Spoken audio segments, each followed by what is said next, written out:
Have you ever imagined what South Padre Island looked like prior to the first homes being built here, before the causeway connected us to the mainland, before kiteboarders filled our skies and tourists our beaches?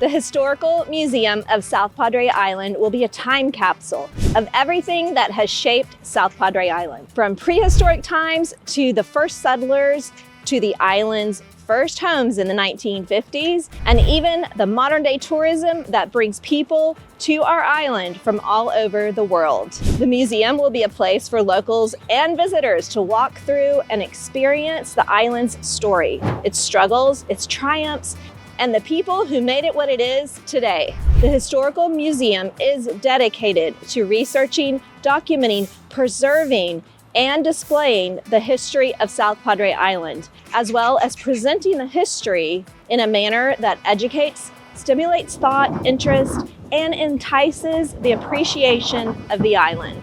To bring the museum to life, there are many steps. First of which is constructing the building itself. The museum is under construction, as you can see. The Historical Foundation of South Padre Island was awarded an EDA grant in the amount of $1.5 million specifically for building project cost. A non-federal matching share from the city of South Padre Island, which is at $375,000, allowing the construction of the building to be possible. The foundation has collaborated with Southwest Museum Services out of Houston, Texas, as a curator who's currently working on specific exhibit designs. Right now, the exhibit outlines are being finalized to frame those that will best tell South Padre Island's history, from the earliest Native American tribes to the creation of the causeway and beyond. As a teacher, I know that many students might find history boring, but that's not true. When you come to South Padre Island and you learn through interaction and hearing the stories of a place where we grew up, it makes history come alive, and it really instills a sense of pride in our local children, and it gives them greater appreciation of this area. And knowing that Jean Lafitte, the pirate, sailed in these very waters where they go and play in the ocean, or maybe that there's a shipwreck right off the ocean that they could maybe find gold as they walk up and down the beaches. They have no idea how rich this history is, and it'll make them proud of where they're from. The new museum will be a piece of island's history itself, as it is designed in the architecture of a light station such as those from 1875 to 1920 that would have dotted the inland waterways along the Texas coast. More than 15 years ago, we started trying to put together a historic museum for South Padre Island. And with continued effort and diligence, it's finally coming true. And so the building is now in construction. And one of the unique things about this area is that most people don't think there's much history down here, when in fact there is a great deal of history that's come across the island. Most people look at it as being just a sandbar and not much going on in the past, but it did. Our museum is going to start with prehistoric times. And I want to show you something here that was found on our beach. This is a fossilized bison jaw with the teeth in it that would have been found in the prehistoric time, maybe 8,000 years or more ago, when we had lots of prehistoric huge animals that roved the coastal plain. So we will have display of some of the things that before this island existed, and then we'll have lots of things that will be happened over the centuries and centuries over the period of time since then. Now, here's something that came in just this last year. Very interesting little piece came in. Some people were up the island and in the sand dunes and with a metal detector and found this little derringer. We're going to send it up and have it verified. It's an old flintlock. It'd probably be 1800 or before, but there's just so many things that on this island. This could have come back from way back from the shipwrecks, but I think it's more modern than that. But it probably came from the Padre Bailly or the Singer ranching period when we had ranching on the island. So as the museum finishes and opens, I would encourage you to come and see it, because I think you're going to enjoy what you see, and you're going to be educated on what happened on South Padre Island over the centuries and years, and how it evolved into what you see today. Thank you. The museum layout will feature 3 galleries across the front of the building that will display the island's history. Behind will be a gallery to display roving exhibits from other museums, a caterer's kitchen to host evening events, an office, storerooms, and restrooms. The overall museum structure will be approximately 5,000 square feet. The museum will have the ability to function both day and for evenings at night, and will be an additional amenity to the South Padre Island community. South Padre Island is tourism and industry, and so it is of utmost importance that tourist-oriented activities are what the island has to offer. The museum will be a significant part of this package. There are many facets to putting a museum together: traveling to other historical museums, researching and securing artifacts that tell the island's unique story, gathering from local historians and the public any photos or pieces of history that they may have collected. It's also important to collect stories from locals who were here when the island looked completely different from what it does today. Okay, well, thank you. We are here with Steve Hathcock today, and he is going to tell us a little bit about history and why it's important and how you are grounded in history here on the island. So, Steve, thank you for talking with us today. Well, one thing, one of my favorite quotes was by John Gardner is, "History never looks like history when you're living through it. It only looks like history later." In fact, history was born when the first human told another human his life story. That was when history was born. And so everything from then on is history. Even if it happened yesterday, it's history 20 years from now or a year from now. One of the projects I'm working on, I realize I'm rambling here. That's fine. One of the projects I'm working on that I think is quite important is I call it the Time Camera Project. Okay. And what the Time Camera Project is, I want to take on and show what was on every lot on the island. Wow. What was here 20 years ago, 30 years ago. And you can do that through existing postcards, Okay. Which I have quite a collection of. I'll show you here in a minute. It'll give you an idea. And you can also do it through, we had a photographer on the island. His name was Richard Stockton. And he was here for about 12 years. And he was very famous for his aerial shots. He did postcards. And he suddenly died. And his sister gave us all of his files for the use of the museum. So in addition to a stack about like this of aerial photos of the island, we also have about 12 boxes of files of different photos he took. Now, this is an example of your living history, you just don't know it. And if we can digitize his collection, people that were here 20 years ago, 25 years ago that come back, now they can find where that building is, that restaurant. Where's Ted's restaurant? Where's the Palmetto Inn? What happened to it? Yeah. You know, and I'd love to be able to show pictures of the paintings that were inside the murals on the wall. Sure. And so for me, that's one reason why history is so important, for us to collect it while we can. Right. We have people like your dad and his brother that I believe they came here in the early 50s. So they grew up on the island. They saw these things happen. They have stories to tell. And another thing that we're planning for the museum is an oral history program where we can, on a regular basis, talk to people, not only the locals, but people that came here 30 or 40 years ago. They can tell about their experiences. Here's something. I visited the Coast Guard historian years ago in DC, and some of the things he sent me was this. During World War II, we had stationed on the island the Coast Guard units, and they had huts built every mile.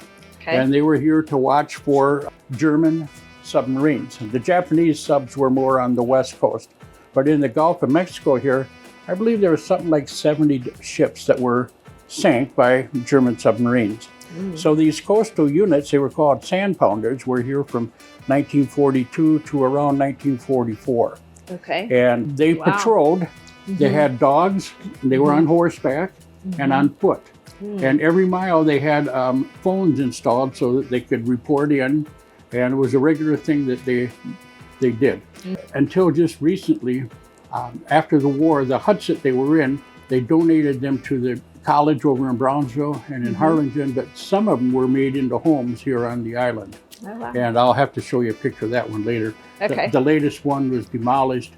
The only one we have left is a house that's right to the east of the CVS store. And it's an old looking place, plain looking, but it was an officer's billet, is what they call it, during World War II. And flyers from over at Harlingen, the Harlingen Aerial Gunnery School, they called it the Hague, would come over here and they would fly. And you can find these.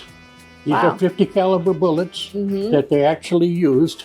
This is what it would look like. This was a practice one. And they also dropped practice bombs.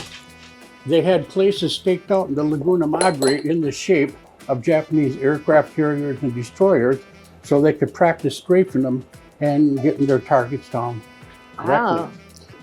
Just standing here on my porch, if I look 15 miles to the north and slightly south, I'll see Palo Alto. That was the site of the first battle of the Mexican-American War. If I look south and a little bit to the west, I'll see Palmito Hill, about 15 miles away. And that was the last battle of the Civil War. So we've got a lot of history here with the military. And to me, that's very important. Yeah. Where I'm going with that is I've had a taste of history for years. And I don't insist that I'm always right. If you're a historian, you're always open to somebody come along and say, well, look, here's another way that might have happened. I insist I be as accurate as possible. This is an 8 real coin. Philip V was minted between 1701 and 1733 at the Mexico City Mint. If you look at each side here. Get a little closer. Okay. You can see how it looks. This is what they called a cob. It was just a crudely made coin. And these were used as legal tender in the United States until the 1850s. And this would have been the kind of coin that Singer and his family found. They found about 60,000 of them, according to him. And they had to bury them as they left the island. They buried them. The story is that they buried them in a stone jar. And if you think about it, 60,000 of these, that's 60,000 ounces of silver. You couldn't put them all into one jar. And if you did, you couldn't carry them all. They'd be too heavy. So the story goes that they buried the coins and left. And periodically they would come back to the island to get money as they needed it. And after the war ended, when they came back, there'd been a storm and the landmarks were washed away and they could never find their money. Thank you for talking with us. And it's obvious how much fun history can be and how interesting. Well put. Every piece has a story. Every island helps us paint a clearer picture of what life was like here decades or even centuries ago. As a teacher of sophomores, I know that they would love to come out to the island and have an interactive exhibit where they could really learn about their heritage in South Padre Island and all the wonderful stories across like 200 years that they would have no idea unless they had a place where they could celebrate living down here in South Padre Island. And I know that they would just love that. The island's museum objective is to create a historical museum for South Padre Island, which will display the rich history and importance of events that took place here. This is of tremendous importance as most people either visiting or living here on the island see the island only as a sandbar with little historical significance. But in reality, the island has a vivid, varied, and unique history, starting with prehistoric creatures, Indians, shipwrecks, ranching, smugglers, bombings, casinos, and submarines to today's high-rises, beach bars, and tourists. Understanding the island's history will educate and enrich the lives of all who come to visit or live on this beautiful island. South Padre Island's Historical Foundation is a 501c3 corp and was established in 2010. The Historical Museum has displayed exhibits from the 1900s to the 1930s previously at various locations, but now these items are in storage as the museum is in construction. One of the many exciting artifacts the museum would like to display is the Fresnel lens. This lens is hundreds of pieces of glass, specifically cut, which surround a light bulb. This design focuses rays of light that would normally scatter into a single intense beam of light. This is what the Lighthouses use. The Historical Museum of South Padre Island is coming together, but there is still so much more to do. Working on building interactive exhibits, securing grants and donations, and making sure that every historical detail is accurate. This is not just about preserving history, it's about making it accessible, engaging, and exciting for everyone from locals to tourists of all ages. Hopes are for the community to be a part of this journey. Whether it's sharing your own South Padre Island history, spreading the word, volunteering, or supporting in any way, it all helps bring this vision to life. Funds are currently being sought to apply towards exhibit displays and future enhancement. Features such as interactive and animated exhibits, additional artifacts, and many other integral parts of a well-done museum are needed to make this project successful and sustainable. Follow our Facebook page for updates or visit spimuseum.com to learn more. In the next update, we will dive even deeper, sharing progress on exhibits, highlighting some of the most fascinating artifacts, and talking about the additional steps before an opening day is set. Stay tuned and let's build history together. Are you interested in being a part of this venture? The Historical Museum of South Padre Island is accepting donations in any amount to create a one-of-a-kind experience. The link and QR code for donations is in the description section of this video, or you can go directly to our website at spimuseum.com. This video took us off our beaten path a bit, but it is part of our island's community and adds value in a big way. With more community activities, home values will rise. Until next time, this is Denise, signing off from the shores of South Padre Island.